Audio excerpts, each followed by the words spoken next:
In this video, I will show you how to hide Instagram conversations without deleting them. This is a great way to keep your messages private or to hide conversations that you don't want others to see. Step 1. Open the Instagram app. Make sure that you are logged into your account.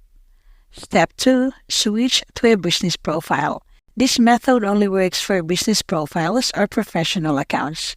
If you have a personal profile, you will need to switch to a business profile first.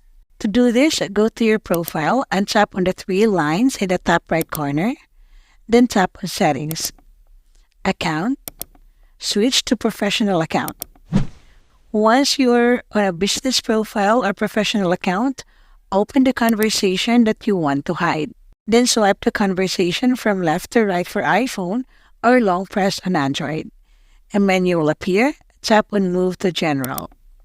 The conversation will now be hidden. You can still access it by going to General in your messages.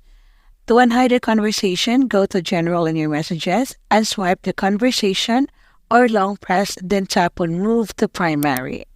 The conversation will now be unhidden. That's it. This is how you can hide Instagram conversations without deleting them. For more how-to tutorials, please subscribe or click our other videos to keep on watching.